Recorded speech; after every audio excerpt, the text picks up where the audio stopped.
Sejam bem-vindos a mais um Voz Ativa. Eu sou Bia Venâncio e no programa de hoje eu entrevisto ele, o Brigadeiro.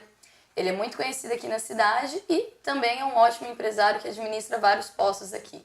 Brigadeiro, seja muito bem-vindo, é uma honra te receber aqui no meu programa e eu acho que a gente vai poder falar sobre bastante coisas aqui da cidade, né? Muito obrigado, é uma honra também estar aqui participando do programa de vocês. É muito gratificante a gente jogar a conversa fora. Eu digo que é muito bom. A prosa, como dizem os antigos, é muito Verdade. Bom. Brigadeiro, eu acho que a gente sempre gosta de abordar a vida do nosso convidado e não dá para tirar de você essa imagem de empresário e grande batalhador aqui pela economia de Ourinhos. Conta pra gente como que você começou, como que você entrou no ramo dos postos e de combustíveis? Então, eu costumo dizer que o homem tem que ter amigos, o homem tem que fazer uma história. E os amigos são para sempre. Quem tem amigo não morre pagão. Eu vim para cá em comecinho de 69. Eu vim de Itu. Eu tenho uma história, minha família sempre foi política. O meu apelido Brigadeiro é por causa do Brigadeiro Eduardo Gomes, que eu nasci logo após a eleição do Brigadeiro Eduardo Gomes. E a minha família era muito do Brigadeiro Eduardo Gomes. Meu avô foi prefeito em Itu e com Austin Luiz ele fez o Museu Republicano de Itu. Então tem uma história comprida de vida, de coisa. E é interessante que depois eu vim a saber, no livro do Jacinto Ferreira de Sá, conta que o desembargador José Macedo Soares, que era casado com uma tia-avó minha, que era dono de Ourinhos, ele que vendeu para o Jacinto todas as terras aqui. Então a história é comprida, eu tenho muita história. E eu vim passear, meu tio, Luiz Bicudo Júnior, tinha uma pedreira em Itu, isso nos anos 50, 46, na época do Barbosinha, do prefeito Barbosinha, que fez o paralelepípedo, naquele tempo não tinha asfalto. Sim. Ele que fez todo o paralelepípedo de Ourinhos. E depois ele veio fazer o asfalto também. E na Revolução, eu tinha um tio que eu trabalhei com ele muito tempo, que foi prefeito 2 vezes em Itu, foi deputado 2 vezes. E eu, desde moleque, eu acompanhava ele e trabalhava com ele. E nós ganhamos a última eleição em 68 contra todas as entidades e contra o exército, contra tudo na cidade. E o apelido dele era Tatu. Porque numa das administrações dele, na primeira administração dele, em 54, se não me engano, ele esburacou a cidade inteira para fazer esgoto, e fez esgoto na cidade inteira. E os adversários chamaram de Tatu, e ele aproveitou essa deixa e ficou Tatu. Ele era um caboclo folclórico, muito animado, e tinha uns amigos que faziam os tatus em cima do ônibus, o ônibus inteiro, um tatu, jipe, nas lambretas. E até o Jânio Quadros, Carvalho Pinto, todos andaram no tatu, não virava nas esquinas, ele era muito animado. E quando nós ganhamos a eleição, o exército estava contra a gente, o comandante e tudo, e soltaram um monte de tatu vivo na casa do comandante. Nossa. E era a época da Revolução, no dia da posse dele, prenderam ele, na hora da posse, que nós tínhamos uma missa campal. E essa missa era rezada pelo bispo de Jundiaí, que era de Itu. Ele não tinha nada ele nunca foi subversivo, nunca foi nada disso, mas naquele tempo a Revolução valia, né? Alguma coisa incomodou o comandante. E na época nós entramos em atrito com o exército, aquela confusão toda, e no fim eu vim passear, que meu irmão, meu primo e meu tio estavam fazendo asfalto em Ourinhos, que fizeram todo o asfalto também, a Agropave. e acabei me casando e ficando aqui. Você veio pra cá então antes sem uma expectativa assim de nada? Sem nada. Eu veio vim pra passear e acabou ficando. O ambiente lá estava muito pesado, a gente brigou, fez uma briga, e o exército foi para a rua contra a gente. A cidade gostava muito desse meu tio, e foi uma confusão. E aí a minha mãe falou pro meu primo, leva o brigadeiro um pouco para longe, porque... E eu vim para cá, acabei ficando, casando, construí família, tive meus filhos. Eu comecei a trabalhar com esse meu tio, porque eu trabalhava na Assembleia, mas eu saí e vim embora. Pedi exoneração e vim embora. E trabalhava com meu tio na Agropave. E aí um amigo, que foi o primeiro da turma a se casar, que era um pouco mais velho, começou a me procurar, uma pessoa passava no escritório da Agropave e falou, fala pro brigadeiro que o Nelson Bicucci mandou um recado, que eu preciso encontrar com ele, que ele precisa montar um posto de gasolina e tal. E na época, um dia encontramos. Aí falou, Nelson falou que você precisa montar um posto aqui, que ele acredita muito em você, que vocês cresceram juntos.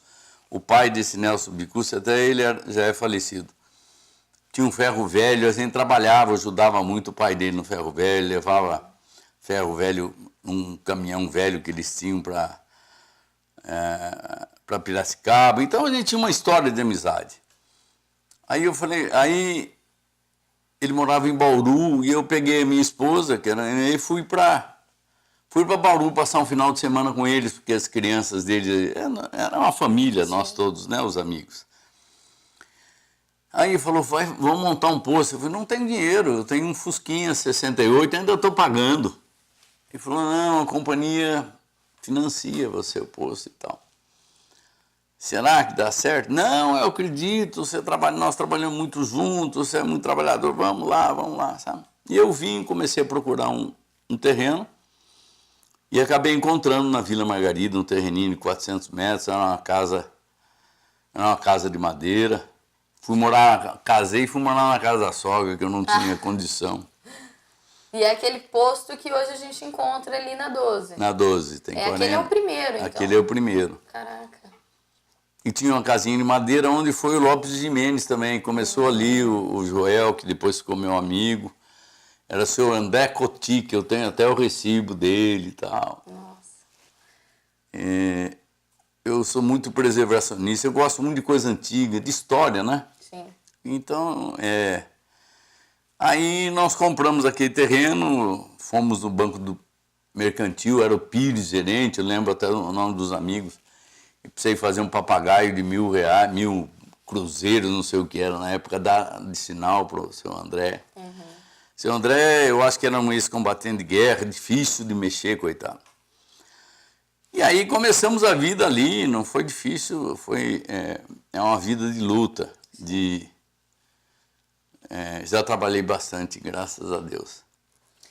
Inclusive você falou que tem esse amor pela história, pela cultura, pelas coisas antigas. Esse é um dos seus hobbies, não é mesmo, brigadeiro? Você é colecionador de algumas coisas antigas, né? Eu tenho muita coisa antiga, muita história. Eu, quando criança, cada um acho que vem a um motivo na vida. Meu pai, minha mãe, meu pai era médico. E foi o primeiro médico de Salto a se formar. E a minha mãe vinha de uma família tradicional, que era bicudo, uma família de mais de 400 anos. Meu pai, filho de imigrantes. Então, meu pai se formou no Rio de Janeiro. E ele contava que ele gostava demais do Rio de Janeiro, mas não pôde ficar porque ele tinha uma obrigação com a cidade de Salto. Sim. E eu tenho uma admiração por esse meu avô e minha avó, que foram imigrantes. Não sei como é que eles fizeram, eles formaram meu pai, o ano mais velho, médico. Um dentista, um farmacêutico e outro médico, que era meu tio, que era o caçula. E uma professora. Você imagine um imigrante naquela época conseguir fazer tudo isso. Então, essa é a família do meu pai. E como foi o primeiro médico de Salto a se formar, ele tinha uma obrigação, uma cidadania com a cidade, né? De voltar e atender. Então tem uma história, meu pai também tem uma história bonita lá. E a família da minha mãe, uma família tradicional, meu avô foi prefeito, tive mais 2, 3 tios que foram prefeitos, meu avô fez o Museu Republicano, inaugurou com Washington Luiz, eu tenho até fotografias, tenho tudo. E eu, quando criança, eu sempre gostei da minha cidade, então chegava férias, se tinha que viajar, para mim era um sacrifício, eu gostava era da minha vida em Itu. Sim. E como eu vim embora, eu passei esse amor por Ourinhos. Lógico que eu gosto da minha cidade de Itu, mas estou 50 anos aqui. E já lutei muito por isso aqui e continuo lutando. Também tenho dificuldade de sair, gosto da minha vida, gosto de conhecer todo mundo, gosto de andar na rua, conhecer todo mundo, ter liberdade. E então nós estamos aqui já há 50 anos nessa luta ferrenha, uma luta difícil, né? Exatamente. Tive muito orgulho de ser brasileiro, hoje tenho vergonha. E a vida continua. Eu já estou com 72 e já lutei bastante, continuo lutando. E tenho meus pensamentos. Eu acho que o cientista de inventar um termômetro para ser candidato a alguma coisa, a prefeito, a vereador, a qualquer cargo público, nós vimos inventar um termômetro para medir o amor que a pessoa tem à pátria, à cidade, aos munícipes, às pessoas que vivem nela.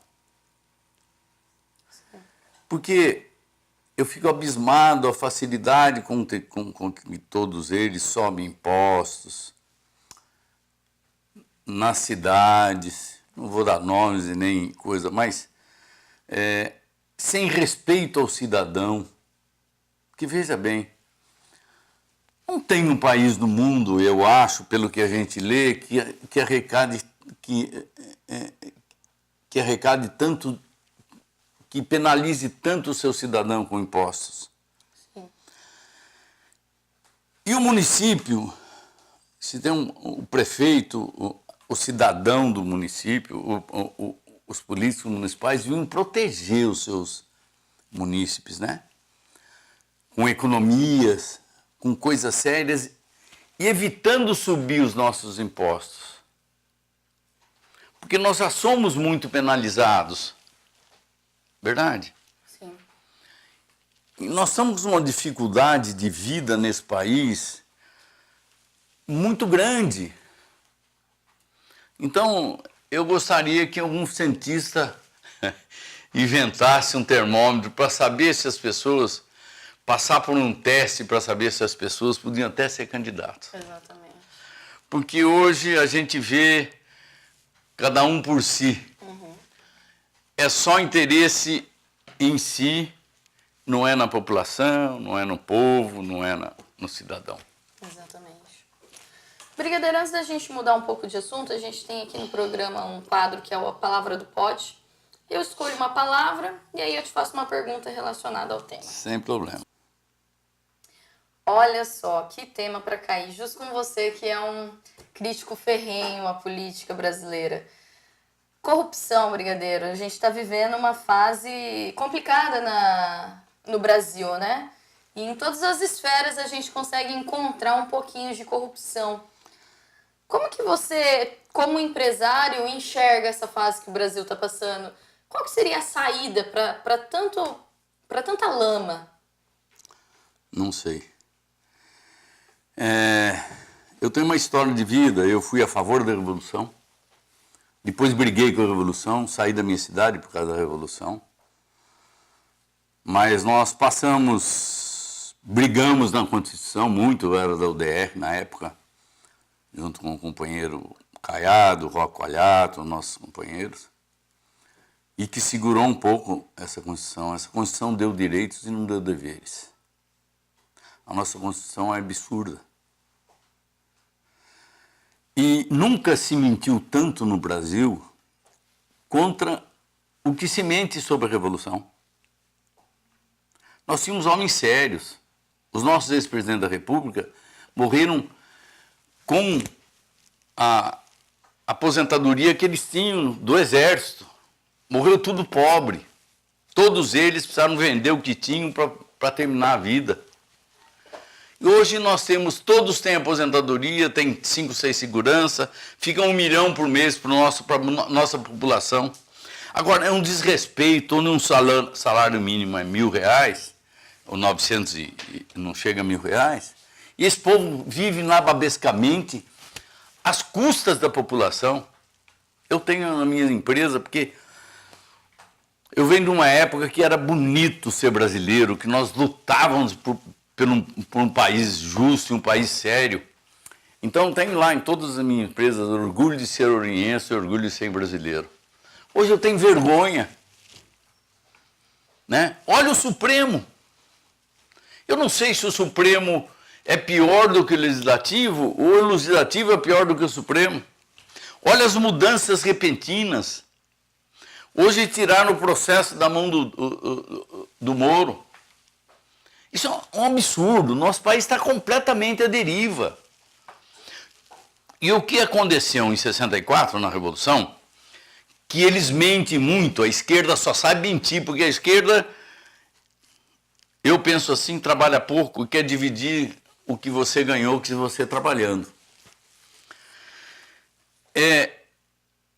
Olha a história desse companheiro lá, desse que está preso. Olha a história dele. Todos os amigos dele estão presos, todos são ladrões, todos são bandidos. Como é que ele pode ser bom? Né? Diga-me quem andas que te direis quem és. Certo?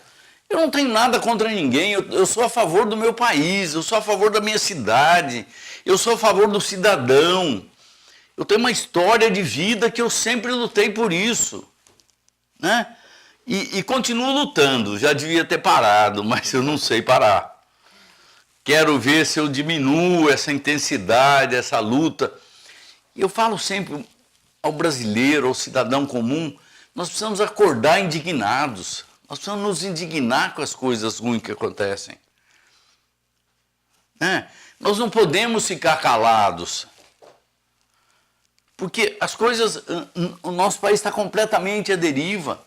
Em 64, o país estava num estágio mais ou menos assim.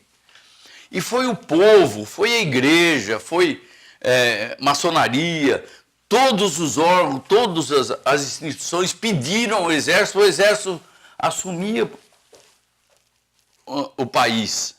E nós não tínhamos telefonia. Eu morava em Itu, a 100 km de São Paulo. Levava 6, 7, 8 horas para fazer uma ligação para São Paulo. Quando eu cheguei aqui em 70 era assim. Nós não tínhamos estradas, nós não tínhamos eletricidade, apagava a luz toda 6 horas, 8 horas da noite, 9 horas da noite, apagava a luz na minha casa, demorava 1 hora para voltar. A hora que o exército deixou, nós tínhamos tudo. Ainda hoje, o exército que construiu Itaipu foi no regime militar. E de lá para cá, depois que acabou o regime militar, nós só vimos bandalheira.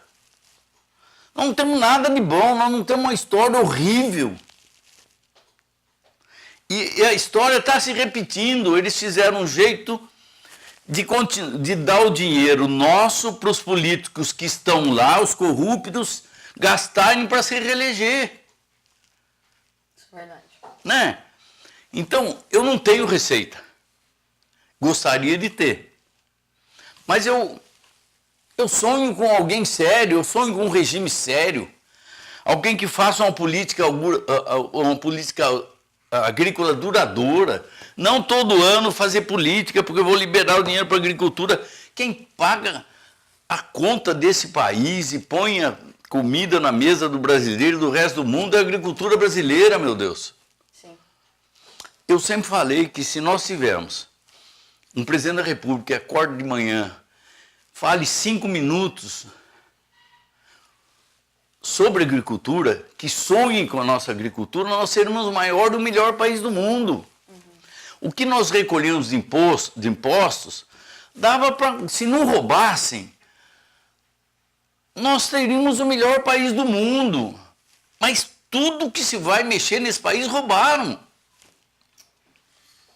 Não tem um lugar, uma instituição que não tenha um vagabundo roubando, indicado por um político. São cargos de confiança, cargos de confiança, cargos de confiança. Infelizmente, esse partido que está deixando o governo tomou o país de assalto. Eles se organizaram, eles têm dinheiro para fazer mais 10 campanhas que eles roubaram, não sei onde está, mas pelo menos é que aparece na imprensa. Será que é isso que o Brasil necessita? Bom, Brigadeiro, você tocou numa questão importante que é a economia que vem da agropecuária. E todo mundo sabe da tua história junto com o sindicato, com a FAP. Antes da gente ir para os finalmente, porque o papo vai rolando e a gente nem percebe ali o tempo passar, eu queria saber como que foi esse teu envolvimento de empresário para agricultor. Como que foi essa transição? Como que aconteceu isso? O meu sonho sempre foi agricultura e pecuária. Desde menino, que eu gostava é agricultura e pecuária.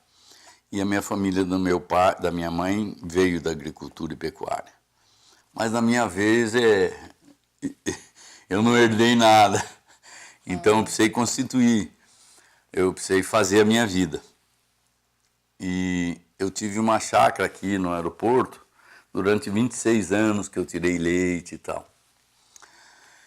E um dos primeiros amigos que eu fiz em Ourinhos é o Rocco Alhato. Ele era amigo do Zé Nelson e eu já fiz do meu primo, do meu irmão, da minha família, e nós ficamos amigos, acho que no dia que eu cheguei. E por intermédio dele, eu fiquei amigo do Fernando. E na minha cidade, em Itu, eu já tinha trabalhado, nós já tínhamos feito uma festa agropecuária lá. Uhum. E as coincidências sempre acontecem, né? Meu tio, que fez a cooperativa em Itu, cooperativa agrícola, meu tio também era rural, eu tomei conta de um sítio dele. Nós trabalhamos a vida inteira nessa mistura. Ele foi presidente da Federação da Agricultura de São Paulo, chamava FAESP na época. Ele é que importou os jipinhos para cá. Hoje eu sou vice-presidente da federação também. Uhum. Então, eu já tenho uma história voltada a isso e não consegui. Meu sonho era ter ido para a agricultura, para a pecuária e terminar minha vida ainda numa fazenda que não deu certo. Eu tenho uma fazendinha em São Pedro, mas tem as coisas aqui e não deu para acontecer, não vai acontecer. Eu acho que os sonhos da vida da gente vão esvairindo no vão dos dedos. Então, e uma época, nós tínhamos um companheiro, o Roberto, que era presidente do sindicato, e eles me procuraram, o Roberto me procurou, você precisa assumir o sindicato para me dar uma mão e tal. Nós éramos muito amigos. E eu falei, Roberto, não está nos meus planos, eu já faço muita coisa, tenho bastante coisa para tocar e tal. Eu já era diretor ou vice-presidente do sindicato. Aí o Fernando veio junto e falou, vamos assumir o sindicato, assuma o sindicato. Eu falei, eu assumo se você ficar meu vice. Aí começou a minha vida no sindicato. A parceria de vocês dois também, né? Nossa, no sindicato, já faz, só que eu sou vice. O Fernando ficou 20 e poucos anos como meu vice no sindicato. Aí nós construímos a sede e fizemos o que é o sindicato hoje, que estava parado na época. Mas o Roberto fez muita coisa, todo mundo tem a sua parte. Mas eu já fazia FAP com o Fernando desde 74, mais ou menos. Uhum. Nós mexemos com a FAP 39 anos. Nossa. Eu fazia cavalgada, porque quando eu vim para cá, eu sempre gostei muito de andar a cavalo, ainda gosto, vou de mula para Aparecido do Norte, nós temos a nossa comitiva e tal. E ele sabia, e nós, como era amigo, ele falou, vamos fazer uma cavalgada em Ourinhos. Não tinha, né? Aí, porque não tinha muito cavaleiro aqui. E nós começamos e vinham meus amigos de Itu, que fui um dos fundadores da Associação dos Romeiros, que é de Itu a Pirapora. Uhum. Nós somos muitas vezes. E aí, convidei o pessoal vinha, não comprava frete, essas coisas. O meu posto dava o óleo diesel e o Fernando recebia o pessoal na Fazenda Paraíso, na minha chácara, ali nos dois lugares. E nós começamos com 60, 70 cavalos. E hoje, nos últimos anos que nós fizemos a FAP, tinha 2.000 cavaleiros na rua, né? Nossa, já participei de várias cavaleiros. Então, era muito bom. Nós fizemos uma história bonita e eu aprendi muito com o Fernando. Fernando Cavalhato é um caboclo que me faz muita falta. Era um amigo diário, um amigo que me ensinou muito. Poucas pessoas tinham uma cabeça boa, uma inteligência, um perfil de seriedade, de respeito, de trabalho, como tinha o Fernando. Eu aprendi muito com ele e com ele eu aprendi cada vez a gostar mais da FAP. Aí o Fernando ficou doente, eu fui presidente 9 anos, seguido com ele sempre, mesmo sem enxergar, sempre doente, mas sempre ao meu lado. E ele dizia, não precisamos parar, eu estou aqui por sua causa. Mas nós fizemos. Depois que ele faleceu, eu fiz 2 anos, o sindicato, nós fizemos 2 anos. Depois a gente, a idade pesa. No último ano de feira eu tive pressão alta, tive tudo, porque era muito difícil, porque as pessoas vão acostumando e vira obrigação, e a FAP tinha virado obrigação do sindicato, ficou difícil. Sim. E eu acho que estava na hora também, graças a Deus, nós acho que paramos na hora certa. Eu tenho muita tristeza. Quando nós paramos eu fiquei até doente uns 6 meses, mas tá aí agora, se Deus quiser, outros vão tocar e a história é outra. Agora é um novo ciclo, né? É um novo ciclo. E a FAP tem muita história, muita coisa boa, muita risada, muita apreensão, né? Tem, por exemplo, a história que o Fábio Júnior, os cantores na época, sempre exigiam um monte de coisa, né? O Fábio Júnior queria que a gente pusesse cravos brancos no camarim dele. E não existia cravos na cidade. Então corre. Se não puser ir, não canta, se não puser ir, não canta. Aí entrou um no sindicato lá na FAP, no Escritório Central, falou assim, ô, seu Fernando, ó, morreu uma pessoa de São Paulo aí, tem um ramalhete de cravos brancos lá no cemitério. Meu Deus. Aí, vai buscar então, vai buscar. E pusemos, então. Pega do depósito. Isso é uma das histórias que virou folclore, né? Mas tem muita história boa, nós divertimos muito e tínhamos uma paixão, fizemos coisa aí. A FAP é conhecida no mundo inteiro. Sabe, eu tenho histórias de estar em Portugal, passar um oriense. Um dia eu entrei numa loja em Portugal, uma moça veio chorando me abraçar. O que aconteceu, filha? Falou, eu não consegui ir na FAP esse ano. Nossa. Então, a outra vez eu estava na Itália, uma das cidades da Itália, eu saí de um restaurante, já era tarde, umas 2 horas da manhã. Eu sou louco para conversar e tinha uns brasileiros, uma juventude, uns moços na frente, conversando em português. Eu já gritei, vem cá, ô brasileiro, vem cá. Aí chegaram, nós somos do norte do Paraná, de Bandeirantes ali e tal. Que do lado. Eu sou de Ourinhos. Aí a FAP, né? Mal sabiam eles, estavam conversando com um dos... Aí nós conversamos, a história foi longe, né? Então, a FAP nos deu muito orgulho, muito prazer, muita preocupação, mas também deu muito orgulho, muito prazer. E a gente sempre está demonstrando. Nós temos coisas belas em Ourinhos, nós temos a nossa FIU, que o Roque é presidente, eu faço parte dela também, que hoje toca o Colégio Objetivo Santo Antônio, eu estou lá também com o Roque. São pessoas, eu falo sempre que as coisas sérias estão certo. Temos a nossa Santa Casa, que eu também faço parte, com o Celso Zanuto. Também são pessoas que se dedicam e amam a cidade. Essas são as verdadeiras pessoas que amam a cidade. E que nos trazem orgulho. Eu tenho orgulho de pertencer à FIU. A FIU, nós começamos sem nada, olha que é a nossa FIU, né? Olha a Santa Casa hoje é é uma maravilha. Nós temos dificuldade porque o governo não aumenta o SUS não paga direito e tem as pendengas. Vocês sabem, eu não vou citar todos o sistema, sim. mas que nós temos condição hoje de ser uns hospitais, já da região toda, isso eu não tenho dúvida. Com certeza. Não tenho dúvida. Então, eu digo que as coisas sérias, administradas por quem ama a nossa cidade, quem ama realmente a nossa cidade, as coisas sérias vão bem. Acontecem, dão certo. Eu também não tenho limite, eu falo sempre, se tiver alguma coisa séria para a nossa cidade, para o cidadão, pode me procurar que eu corro junto. Essa é a minha maneira de ser, a minha maneira de viver. Eu já fiz campanha, compre no comércio de Ourinhos, não compre fora, invista na nossa cidade, todas as campanhas possíveis de cidadão, de alguém que gosta da cidade, eu vivo fazendo. E quem me conhece sabe disso. E continuo fazendo. Brigadeiro, que história maravilhosa você compartilhou com a gente. Muito obrigada por ter disponibilizado um pouquinho do seu tempo, que eu sei que é super corrido, para vir aqui contar pra gente um pouquinho do seu amor por Ourinhos, um pouquinho do seu amor pelo Brasil, apesar das decepções. E fica aqui meu agradecimento, muito obrigada. É uma honra recebê-lo aqui. É um prazer vir falar com vocês.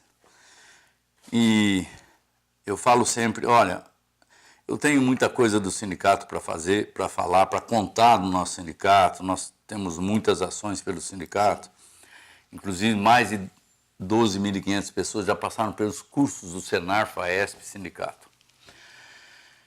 Mas eu peço sempre, ame a sua cidade, é tão fácil gostar de Ourinhos, não é? Sim. Ame a sua cidade, lute por ela. Se todo mundo fizer alguma coisa próximo, nós vamos ter o melhor país do mundo. E cobrem dos nossos políticos, cobrem das pessoas que têm algum mando na cidade. Não só dos políticos, de todo mundo. Sim. Cobrem honestidade, seriedade e respeito. Perfeito. Com certeza vou ter que receber você aqui de novo numa outra oportunidade pra gente falar sobre tudo que ficou de fora. Mas é isso. Gente, muito obrigada. Esse foi o Voz Ativa dessa semana. E eu encontro vocês semana que vem. Um abraço e até lá.